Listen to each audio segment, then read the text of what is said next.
Hello my dear friend. तो राज रतन online classes में आप लोगों का स्वागत है। दोस्तों, पिछले वीडियो में हम बताए थे बहुपद किसे कहते हैं, बहुपद के प्रकार क्या होता है, बहुपद को कितने आधार पे बांटा गया है।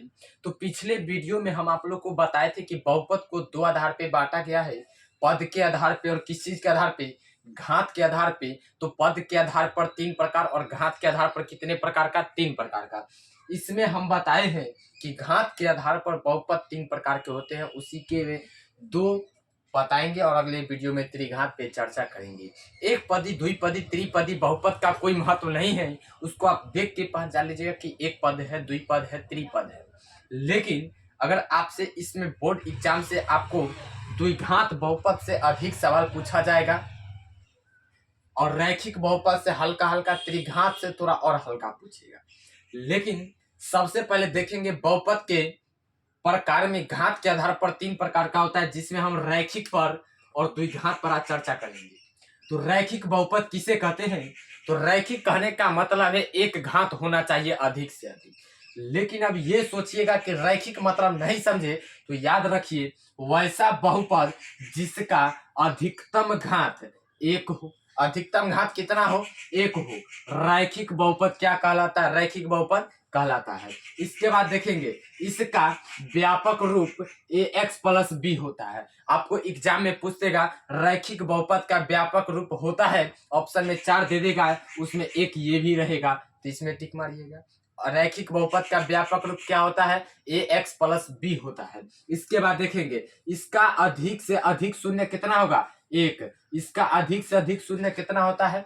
एक होता है। रैखिक बहुपद रहे, नाम से ही स्पष्ट होता है, रैखिक मतलब घात एक, और घात एक रहेगा तो अधिक से अधिक शून्य कितना? एक। रैखिक बहुपद का देखिए व्यापक रूप क्या हो जाएगा? ax plus B. रैखिक बहुपद का शून्य क्या हो जाएगा? एक। और रैखिक बहुपद का घात अधिक से अधिक क्या होगा? एक होगा। इसी प्रकार द्विघात बहुपद देखिए, द्विघात बहुपद नाम से स्पष्ट है, द्विघात होना चाहिए। तो वैसा बहुपद जिसका अधिकतम घात 2 हो, जिसका अधिकतम घात कितना हो? 2 हो, उसे द्विघात बहुपद कहते हैं। अब देखिए इसका व्यापक रूप ax square plus bx plus c होता है। आपको ऑब्जेक्टिव में ये क्वेश्चन रहेगा, द्विघात बहुपद का व्यापक रूप निम्न में से कौन है? 4 को ऑप्शन दे देगा, ये मारना पड़ेगा। देखिए इसी प्रकार है, इसका अधिक से अधिक क्या शून्य? 2 शून्य। अब इसका 2 का है, द्विघात है मतलब 2 शून्य, द्विघात है मतलब कितना शून्य?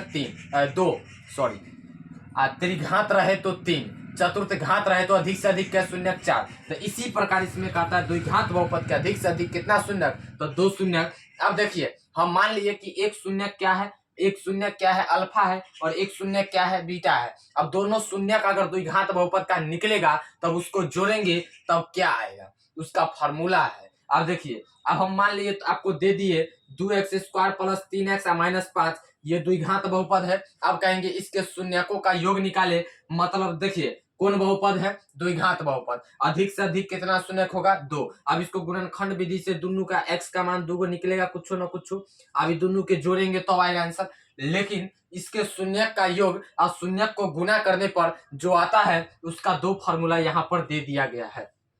2 फॉर्मूला क्या है? शून्यकों का योग कहने का मतलब एक शून्यक जो आएगा, एक शून्यक जो आएगा। तो मान लिए एक शून्यक अल्फा है, एक शून्यक बीटा है, तो अल्फा प्लस बीटा बराबर फॉर्मूला होता है माइनस बी बट्टा ए। अब माइनस बी बट्टा ए देखिए, A X square plus B X और प्लस सी इसका व्यापक रूप है। अब माइनस बी कहाँ पर आएगा? तो बी तो यही रहेगा, इसके आगे में फॉर्मूला में माइनस है, तो इसमें बी कहाँ पर है? तो 3 है। बी कितना है?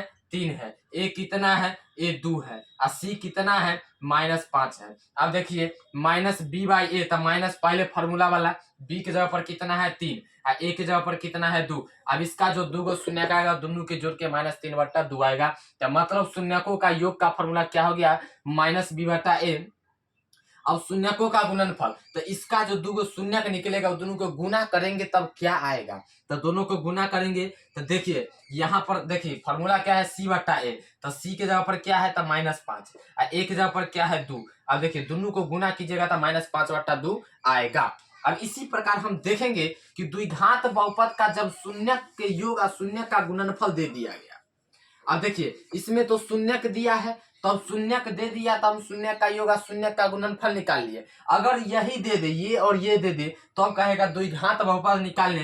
तो एक फॉर्मूला होता है द्विघात बहुपद निकालने का फॉर्मूला हो जाएगा x square minus alpha plus beta into x plus alpha beta. देखिए एक्स स्क्वायर अपना मन से लिखिए, माइनस के माइनस अल्फा प्लस बीटा जो देगा लिख दीजिएगा, एक्स बगल में लिख दीजिएगा, प्लस का प्लस अल्फा बीटा जो होगा वो लिख दीजिएगा, आपका आंसर मिल जाएगा। तो इसी प्रकार अभी हम फार्मूला पे बात कर रहे हैं। अगले वीडियो में हम त्रिघात बहुपद किसे कहते हैं, त्रिघात बहुपद का व्यापक रूप क्या होता है, उसमें भी मानेंगे alpha beta gamma. Alpha plus beta plus gamma का फॉर्मूला क्या होता है, alpha beta plus beta gamma plus alpha gamma का फॉर्मूला क्या होता है, alpha into beta into gamma formula क्या होता है। इस वीडियो में हम दो को चर्चा कर लिए। अगला वीडियो में त्रिघात पर सिर्फ चर्चा करेंगे और उसके बाद सवाल को लेके हाजिर होंगे। कैसा कैसा सवाल आपके बोर्ड एग्जाम में पूछा जाता है और चुटकी बजाइए और बनेगा सवाल, आप देखते मात्र आंसर मारिए, वैसा बताएंगे आप लोग को। चिंता मत कीजिए। अगर मेरा वीडियो पसंद आए तो लाइक कमेंट और सब्सक्राइब जरूर करें।